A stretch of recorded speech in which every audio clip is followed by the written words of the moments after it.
Screen పై lady super star Samantha కనిపించి చాలా కాలమే అయింది. ఎగ్జాక్ట్గా చెప్పుకోవాల్సి వస్తే 2 ఏళ్లు దాటిపోయింది. అందుకే శామ్ మనసు మళ్ళీ సినిమాలపైకి మళ్ళింది.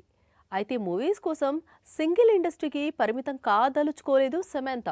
పాన్ ఇండియా వైడ్గా అన్ని ఇండస్ట్రీస్లోనూ మూవీస్ చేయాలనుకుంటోంది. సినిమాల్లోకి మళ్ళీ సమాంత. ఈ విషయం ఆమె అభిమానులకు మాత్రమే కాదు, తెలుగు సినిమా ఇండస్ట్రీకి కూడా గుడ్ న్యూస్. ఎందుకంటే తనలాంటి టాలెంటెడ్ యాక్ట్రెస్ సినిమాలకు దూరంగా ఉండటం ఇండస్ట్రీకి మైనస్. ఇప్పుడు తాను తిరిగి వచ్చింది. రీసెంట్గా రిలీజ్ అయిన మా ఇంటి బంగారం టీజర్ అందులో భాగంగానే రిలీజ్ అయింది. ఈ చిత్రాన్ని Samantha best friend Nandini Reddy direct చేస్తోంది. గతంలో వీరిద్దరూ జబర్దస్త్, ఓ బేబీ లాంటి చిత్రాలు చేశారు. ఇప్పుడు మా ఇంటి బంగారంతో హైట్రిక్ రెడీ అవుతున్నారు. ఈ మూవీకి సమంత భర్త రాజ్ నందమూరి కథను సమకూర్చినట్లు సమాచారం. మా ఇంటి బంగారం తర్వాత ప్రస్తుతం సమంత ఫోకస్ కోలీవుడ్ పై ఉంది.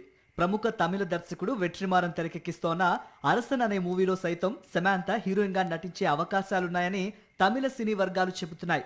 ఈ సినిమాలో సింబు హీరోగా నటిస్తున్నాడు. విజయ్ సేతుపతి కూడా కీలక పాత్రలో కనిపించబోతున్నాడు. కోలీవుడ్స్ మోస్ట్ అవైటెడ్ ప్రాజెక్ట్స్ లో అరసన్ ఒకటి. సాక్షి టీవీ ప్రసారాలను నిలిపివేయడం చట్టరీత్యా నేరం. సాక్షి టీవీ ప్రసారాల కోసం మీ స్థానిక కేబుల్ ఆపరేటర్ని వెంటనే సంప్రదించండి. డిటిహెచ్లో, ఇంటర్నెట్లో కూడా సాక్షి టీవీ ప్రసారాలను వీక్షించవచ్చు.